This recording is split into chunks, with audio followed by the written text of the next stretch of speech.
నిజమైన pastor Bible ప్రకారమైన pastor ఇవ్వండి అని అడగలేడు. నిజమైన పాస్టర్ ఎవరిని ఇవ్వండి అని అడుగుతాడంటే, ఎవడు మాట్లాడిన ఈ రోజు దశంభాగం అనే పదాన్ని మాట్లాడుతానంటే ఇంత ఫెమిలియర్ ఎందుకు చేశారు అంటే, మీరు దేవుని సేవ గురించి చెప్పడానికి వచ్చారా, డబ్బు అడుగు తినడానికి వచ్చారా? దేవుడిని అడ్డు పెట్టుకుని బ్రతకడానికి వచ్చినటువంటి భిక్షగాలందరూ కలిసి దశంభాగం దశంభాగం కానుక కానుక కానుక అని అసలు ఆ కానుకున్నటువంటి ఆ గొప్పతనాన్ని తీసేశారు. ఆ కానుకున్నటువంటి మర్యాదను తీసేశారు.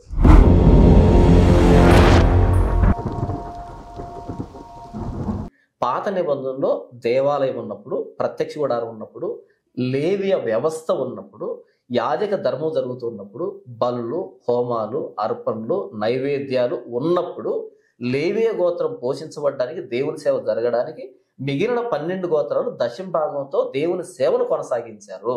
అయితే కొత్త నిబంధనలో దేవాలయం లేదు, బలులు, నైవేద్యాలు, అర్పణలు, హోమాలు లేవు, ఆ లేవియ వ్యవస్థ లేదు. కాబట్టి ఇప్పుడు ఒక గోత్రాన్ని పోషించే బాధ్యత మిగిలిన గోత్రానికి లేదు, అసలు గోత్రాలు లేవు.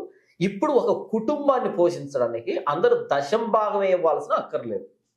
ఒక చర్చికి 200 మంది వస్తున్నారు అనుకోండి, 200 మంది దశంభాగం ఒక్కొక్కరు 2000 తీశారనుకోండి, 2000 × 200 ఎంత అవుతుంది? 2 లక్షల రూపాయలు అవుతుంది. అంటే నెలకి 2 లక్షల రూపాయలు ఈ వ్యక్తికి ఇస్తే, ఏది నెల రోజు మాత్రమే, మిగిలినటువంటి 3 ఆదివారాలు ఉంటాయి కదా, 3 ఆదివారాలు కనీసం 100 రూపాయలు 200 వేస్తారు కదా.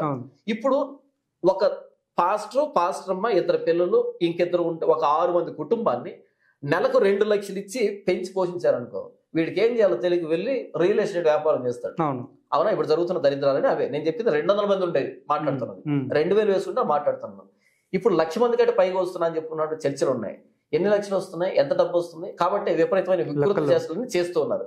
ఇక్కడ ఏం చెప్తున్నానంటే, ఇప్పుడు ఉదాహరణ మీకు కొడుకున్నాడండి, మీకు కొడుకున్నప్పుడు వాడు 8th క్లాస్ చదువుతున్నాడు. 8th క్లాస్ చదువుతుంటే వాడికి ఉదయాన్నే వెళ్ళేటప్పుడు పాకెట్ మనీ ఎంత ఇస్తారు మీరు? 50 రూపాయలు ఇస్తే మర్యాదగా ఉంటుంది. ఉదయం టిఫిన్ తింటాడు, మధ్యాహ్నం ఏదో తింటాడు, ఏదో స్నాక్స్ కొన్ని తింటాడు, మర్యాదగా ఇంటికి వస్తాడు. అలా కాకుండా మీరు 10,000 రూపాయలు పాకెట్ మనీ ఇచ్చారనుకోండి, వాడిని సర్వనాశనం చేసిన వాళ్ళు మీరే అవుతారు. ఎందుకని? వాడి స్థాయికి మించి మీరు ఇచ్చారు. వాడి స్థాయికి మించి ఏం చేయాలో తెలియదు. వాడికి రోజు 10,000 ఇస్తున్నారు, వాడు ఏం చేయాలో తెలియదు. దాన్ని ఖచ్చితంగా ఏం చేస్తాడు? పార్టీలు అంటాడు, పబ్బులు అంటాడు, సినిమాలు షికార్లు అంటాడు, చెనగొండ తింటాడు. అదే 50 రూపాయలు ఇచ్చినప్పుడు కూల్ డ్రింక్ తాగుతాడు, 10,000 ఇచ్చినప్పుడు ఏం తాగుతాడు? ఏం తాగుతాడు మనకు తెలియదు ఇక కదా. కాబట్టి ఏంటంటే, వాడి స్థాయికి మించి ఇచ్చి వాడిని పెద్దోడిని చేసి వాడిని నాశనం చేసిన వాళ్ళు తల్లిదండ్రులుగా మీరు అవుతారు, ఇక్కడ క్రైస్తవులు అవుతారు. కాబట్టి దశమ భాగం అనేది కొత్త నిబంధన పదం కాదు. కొత్త నిబంధనలో కనీసం కానుక ఇవ్వండి అని కూడా అడగలే, కానుక ఇవ్వండి అని కూడా అడగలే. అయితే వాక్యోపదేశం చేసేవాడికి, వాక్యాన్ని వినేవాడు అన్ని విషయాల్లో మంచి పదార్థాలు ఇవ్వాలి. ఎందుకంటే ఇప్పుడు ఒక టీచర్ ఎలా సర్వైవ్ అవుతాడు? గవర్నమెంట్ జీతం ఇస్తుంది, ఓకేనా? లేదా ఇక్కడ పిల్లలు ఫీజు కడతారు, దాని రూపంలో వీళ్ళకి వస్తుంది. అలాగే నేను పాస్టర్గా నేను పోషించబడాలంటే సంఘమే నన్ను పోషించాలి. నేను వాళ్ళ కోసం ప్రయాసపడుతున్నా కాబట్టి వాళ్ళు నన్ను పోషించుకోవాల్సిన బాధ్యత. ఎంత ఇవ్వాలి అన్నది వాళ్ళ మనసాక్షికి తెలుసు, ఓకేనా? ఎంత అవసరం ఉంది తెలుసు. నేను అడిగాను అనుకోండి ఇవ్వండి అని, నేను భిక్షగా అవుతాను. ఒకవేళ అడగొచ్చు, ఎప్పుడు అడగొచ్చు? నా చర్చిలో మనం ఈ కార్యక్రమం చేస్తున్నాం, ఇంత అవసరం ఉంది, ఇంత ఖర్చు ఉంది అని చెప్పడంలో మర్యాద ఉంది. ఎందుకంటే మన ఇంట్లో ఆర్థిక లావాదేవీల గురించి మనం డిస్కస్ చేసుకుంటాం.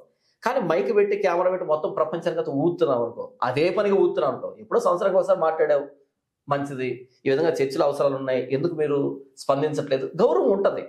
ఏది అడప 24 గంటలు ఎప్పుడు నోరు తెరిచినా, ఎప్పుడు మైక్ ఆన్ చేసినా, ఎప్పుడు కెమెరా ఆన్ చేసినా ఇవ్వండి అంటున్నావు అంటే నువ్వు ఎవరు ఎంతకి భిక్ష అడుగుతున్నవాడు? వాళ్ళు 4 రోడ్డు జంక్షన్ దగ్గర సర్కస్ చేసేవాళ్ళు 4 ఫీట్లు చేసి ఆ బొచ్చిచ్చి పంపిస్తారు, అమ్మ 10 రూపాయలు 5 రూపాయలు ఏంటని. అది కూడా వాళ్ళు విన్యాసాలు చేసి పంపిస్తారు. వీడు ఏ విన్యాసం లేకుండానే, అంటే ఏమి భక్తి నేర్పించకుండా ఇవ్వండి అని మాట్లాడుతున్నాడు అంటే అసలు వీడిని ఏమనాలి? నిజమైన పాస్టరు, బైబిల్ ప్రకారమైన పాస్టరు ఇవ్వండి అని అడగలేడు, మనసు రాదు. నిజమైన పాస్టర్, బైబిల్ ప్రకారమైన పాస్టర్ ఇవ్వండి అని అడగలేడు. నిజమైన పాస్టర్ ఎవరిని ఇవ్వండి అని అడుగుతాడంటే, ఎవరికైతే ఆయన సేవ చేస్తున్నాడో, ఏ దేవుడికైతే, ఆ దేవుని ఎదుట మోకరించి, ప్రభువా నేను నీ సేవ చేస్తున్నాను కదా, నాకు ఇవ్వు అని అడుగుతాడు. నేను అదే చేస్తాను. అయితే ఇక్కడ ఇంకో విషయం చెప్పంటావా? నేను నిజంగా సేవ చేసినప్పుడు ఆయన్ను అడిగే లోపే నాకు వచ్చేస్తుంది. ఎందుకంటే అంతకు మించిన నమ్మకమైన యజమాని ప్రపంచంలో ఎవరు లేడు. పనివాడు జీతానికి పాత్రుడు అని చెప్పిన ప్రభువైన యేసుక్రీస్తు వారికి మించినటువంటి యజమాని, నమ్మకమైన యజమాని లేడు. కాబట్టి నేను అడక్క ముందే నా అవసరాలన్నీ తీర్చే దేవుడు ఆయన. నేను ఆయన సేవ చేస్తున్నప్పుడు నన్ను ఆయన పోషిస్తాను, నన్ను నడిపిస్తాడు, తక్కువ చేయడు ఆయన. నిజమైన పాస్టర్ కానుక అడగడు. ఒకవేళ అడిగినా వాళ్ళ చర్చిలో ఏమైనా అడుగుకుంటాడేమో కానీ, అడపదడప అడుగుతాడేమో కానీ, అది వాళ్ళకి వినిపించేట్టు అర్థమయ్యేటట్టుగా చెప్తాడేమో కానీ, వాళ్ళ బాధ్యతను గుర్తు చేస్తాడేమో కానీ, ఎప్పుడు దశమ భాగం గురించి కానుక గురించి మాట్లాడడం. ఈ రోజు ఈ Google pay, phone pay, Paytm account నెంబర్లు పెట్టుకొని స్పాన్సర్ల పేరుతో అడుక్కుతూనే భిక్షగాళ్ళందరూ తయారై క్రైస్తవులు. దశమ భాగం దశమ భాగం దశమ భాగం దశమ భాగం అనే పదం మొత్తం బైబిల్లో 3 సార్లు 4 సార్లు మాత్రమే రాయబడింది. 3 సార్లు 4 సార్లు మాత్రం రాయబడింది. 1021 పేజీల పుస్తకం ఈ బైబిల్లో ఇప్పుడు మీకు ఇచ్చి నేను 1 గంట సమయం ఇచ్చి మొత్తం బైబిల్లో దశభాగం ఎన్నిసార్లు ఉంది వెతకమంటే మీకు ఈ రోజు సరిపోదు. అంత సీక్రెట్ గా ఎక్కడో ఉన్నటువంటి ఆ పదాన్ని తీసుకొచ్చి ఎవడు మాట్లాడిన ఈ రోజు దశభాగం అనే పదాన్ని మాట్లాడుతానంటే ఇంత ఫెమిలియర్ ఎందుకు చేశారు అంటే, మీరు దేవుని సేవ గురించి చెప్పడానికి వచ్చారా, డబ్బు అడుగు తినడానికి వచ్చారా?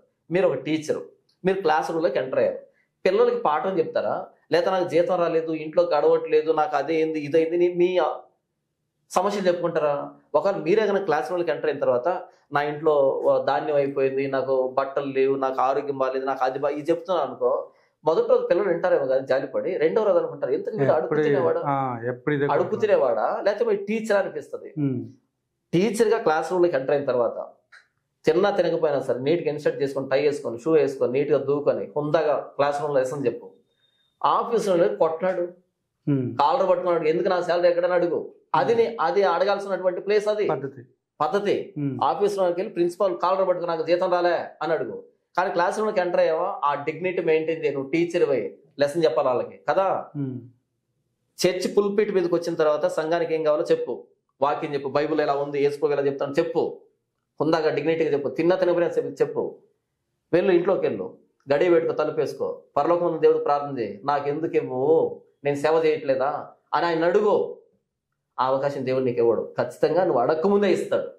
అయితే దేవుడి మీద ఆధారపడినటువంటి, దేవుడిని సులకంగా దేవుడి పేరును అడ్డు పెట్టుకుని బ్రతకడానికి వచ్చినటువంటి భిక్షగాలందరూ కలిసి దశమ భాగం కానుక కానుక కానుక అని అసలు ఆ కానుకున్నటువంటి ఆ గొప్పతనాన్ని తీసేశారు, ఆ కానుకున్నటువంటి మర్యాదను తీసేశారు. ఇరుగు పొరుగు వాళ్ళందరూ మాట్లాడేటట్టుగా, బ్రతకలేక పాస్టర్ వేషం ఎత్తాడు అనేటట్టుగా చేశారు. కాబట్టి నిజమైన పాస్టర్ దశమ భాగాన్ని అడుగుడు. ఎవడైతే దశమ భాగం ఇవ్వండి అంటున్నాడో వాడి బైబుల్ తెలియదని, తెలియకుండా అడిగా అంటే ఓకే, కానీ ఇప్పుడు తెలిసిన తర్వాత మరలా మాట్లాడాడంటే వాడు పాస్టర్ కాదు. పాస్టర్ రూపంలో ఉన్నటువంటి గొర్రె చర్మం వేసుకున్న తోడేలు. ఈ విశ్వాసుల్ని, భక్తి లోనికి వచ్చినటువంటి విశ్వాసుల్ని కనికరం లేకుండా తినడానికి వచ్చినటువంటి కసాయి, ప్రభువైన యేసుక్రీస్తును అడ్డు పెట్టుకుని బ్రతకడానికి వచ్చినటువంటి ఒక వేషధారి అని నేను ఖచ్చితంగా చెబుతాను. గూగుల్ పే, ఫోన్ పే, పేటిఎంలు వేసుకొని లక్షలు కోట్ల రూపాయలు సంపాదించుకుంటున్నటువంటి వీళ్ళందరూ కూడా భక్తి ముసుగులో ఉన్నటువంటి బెగ్గర్స్ వీళ్ళంతాను. నిజమైన పాస్టర్ అసలు చచ్చే ముందు కూడా చేయి జాపి 1 రూపాయి అడగరు.